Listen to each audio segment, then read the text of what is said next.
I have to say, I wear beanies even when it's like 70 degrees outside. Mm-hmm. So please explain to me how you did these open water swims and what I am missing about the cold. Did you learn to love it? No. No. I mean, every time I got out of the water, I've never felt more relieved. It's funny, someone asked me about the cold water. Look, I know that the cold is so... I do cryo chamber, but there's just a difference with the wet cold than the dry cold. Wet cold is really difficult.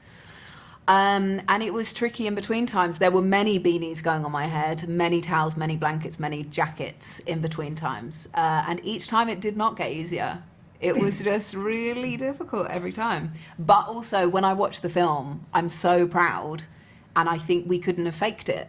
There's no way that we couldn't have done that in the open water. You never would have got the scale and the sense of what she really achieved. So when you're smiling underwater, that is true acting. Oh, that was actually, no, because that was actually in a nice pool that was pretty warm. But that day was really the first day that we had to do serious swimming. Yeah. And I remember thinking, whew, and it was quite late on for that shot that we did. And I had to, I was swimming at pace. And there were so many things, the crane, and there were so many things that had to go right. And when we got the shot, it was amazing. But each time I thought, I actually don't know if I could do this again. And you just have to scrape that barrel of energy. Yep. This is a question for both of you. The word ambition is so often weaponized against women. And I just want to know how you define it in your life.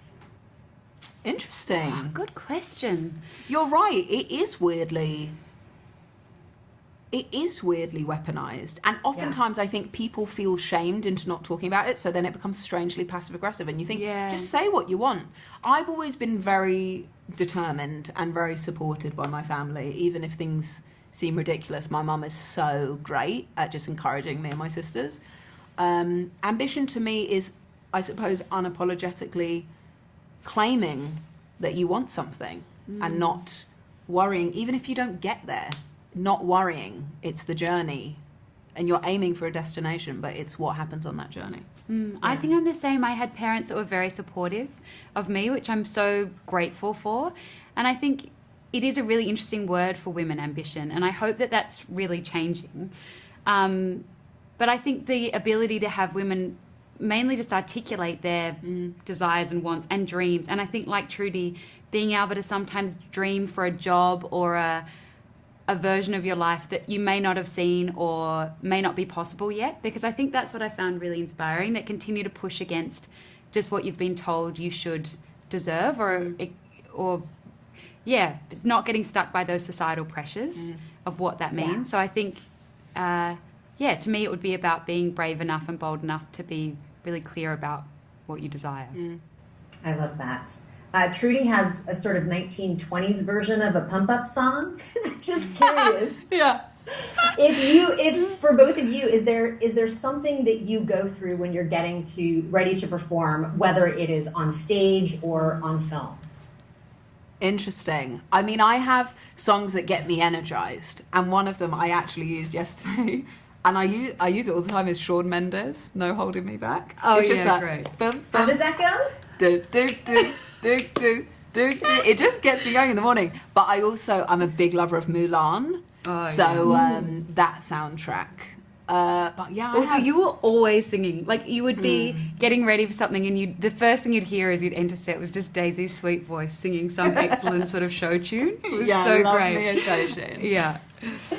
It is so fascinating that this is coming out when the Paris Olympics are about to happen again. But it's also when there is a world, certainly in America, and I feel like it's a worldwide movement of everyone watches women's sports. We're just as capable and exciting to watch as men. So I wonder what, it's taken a long time for Trudy and Meg's story to be told, but what do you hope modern audiences can take from this now sort of, it feels like an antique story in so many ways? It's interesting because we finished filming 2 years ago, and in the last 2 years there has actually feels like there's been a lot more progress made than there had been certainly in the years before then, because there's like a stride and then a stride, and we're still not striding equally. But in the past 2 years it has been very encouraging conversations, particularly around women in sport and representation. And I hope that people feel like this was a long time ago, even though it feels like maybe we should be a bit further along than we are, and take comfort in the strides that we have made and take hope in the strides that can be made. Thank you so much, you guys. That's so beautifully said. Sorry, Tilda, did you want to add anything? Oh, no, I was just going to say, like, even for the fact that they didn't even have swimwear that was appropriate to swim in that era. Like, there are massive changes that have been made. Like, you can't imagine watching the Summer Olympics and seeing people in woolen bathing suits. Like, it's just absurd to think about that. So it'll be lovely to see that contrast of this film next to the Olympics now and see how women are treated differently. Yeah. So true. Okay, thank you so much, you guys. I know you have a really long day, but truly loved the movie, and it was a pleasure to talk to you. Thank you so much. And good luck to your daughter. Yeah. Thank you. Appreciate it. Okay, bye-bye. Bye.